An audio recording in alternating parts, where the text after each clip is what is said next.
Hello, my name is Erica Clark. I just got done watching the two videos, Magic Washing Machine and Our Century's Greatest Injustice. So I'm gonna start with Magic Washing Machine.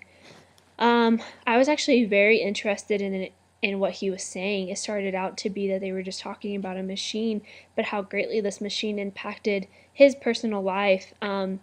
He was able, because of this machine, to have more time to read. His mother, because they got the washer machine, was able to focus more time on educating her children through books and educating herself through books, all because the machine was doing the hard work. A lot of people in the world, which I didn't realize, don't have washing machines. It's really a rare thing, and here in the United States, we see it as just a given to have washing machines in our home. It's we don't even think twice about it. But he talked about some statistics I thought was really interesting. So, 7 billion people in the world, about 2 billion only get $2 are below the poverty line, and they only receive $2 a day to live on.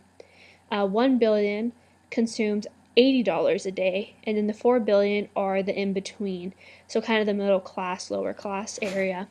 About 5 billion out of 7 billion people do not have washing drying machines, washer machines.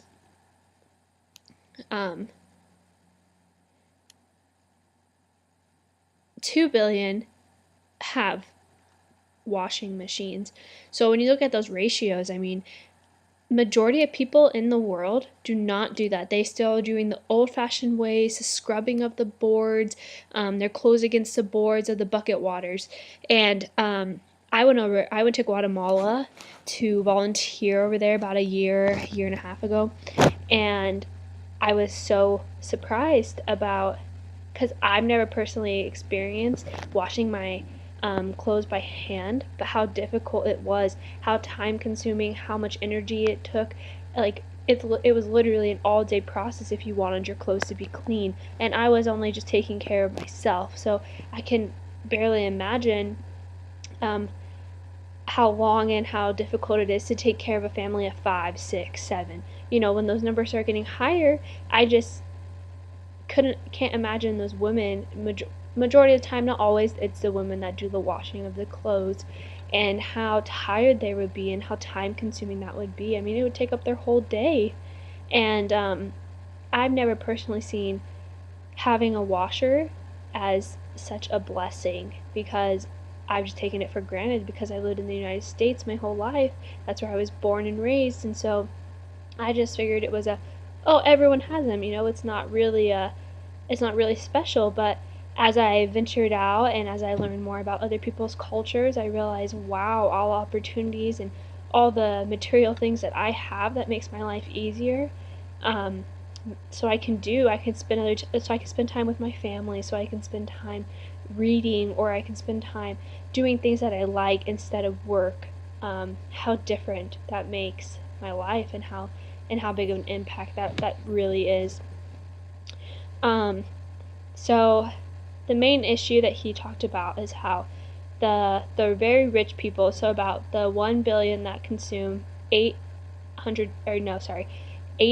day, they're using about 6% of the electricity and energy in the world. And right now, the percentage for that total for the whole world is 12%. So they're using half. Just with the 1 to 2 billion are using half of the energy.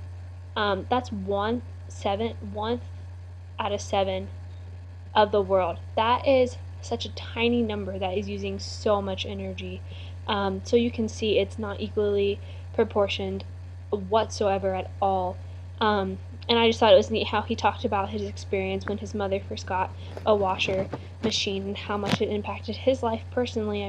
How his whole family gathered around just to watch the clothes turn and be washed.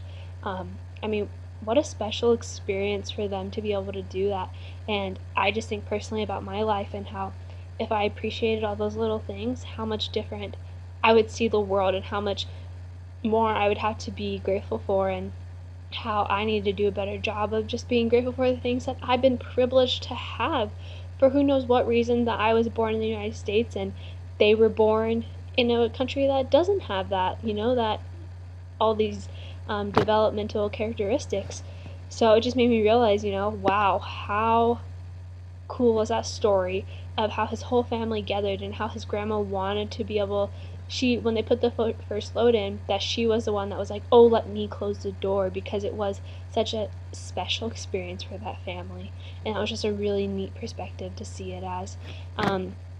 He just ended talking about how the magic washing machine, and I love that because he said that because of this magic washing machine, that his mother had more time because she wasn't spending all day doing laundry and working hard on, such producing hard work and getting low, low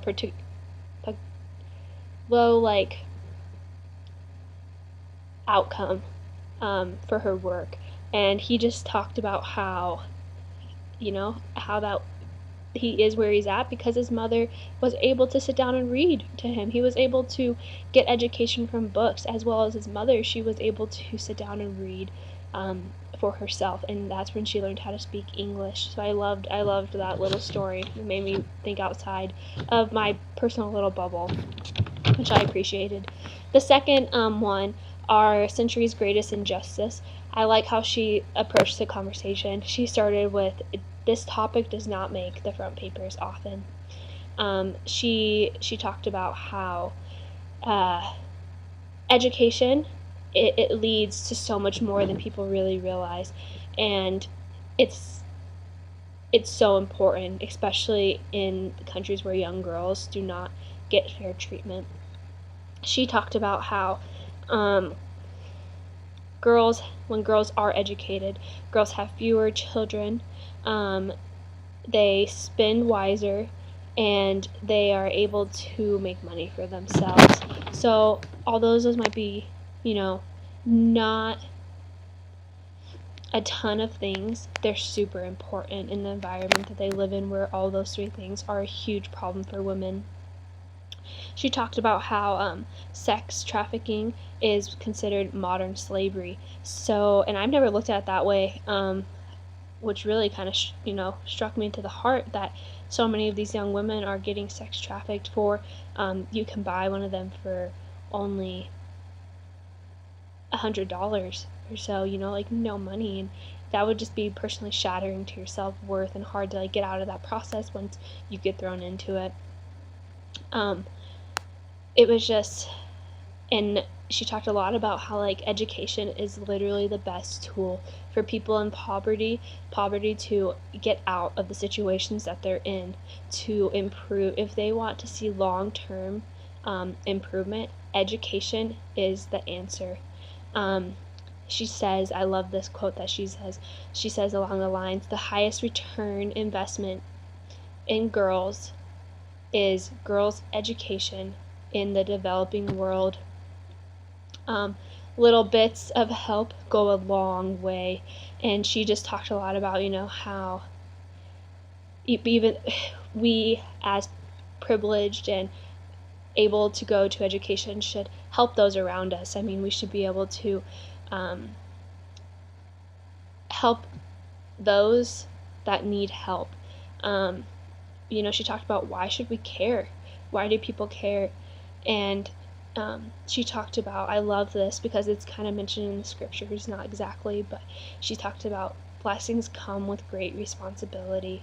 And I just think that's so true, where those that are blessed, such as us in the United States, we should be lending a hand to those, even in the United States, there's those issues going on with girls being mistreated, not educated, and that we need to lend a hand. We need to do all we can to improve not only our world, but the worlds around us, and to really see everyone, no matter what country they come from, as our brothers and sisters, as we learn time and time again, that we are all children of God, and it is our duty to help those around us. That is the purpose of this life, to help each other grow, to help each other be safe, to provide kindness and love to all people. And I just love how she said, blessings come with great responsibility, and we have been blessed as a country, and so it is our responsibility to help those in other countries.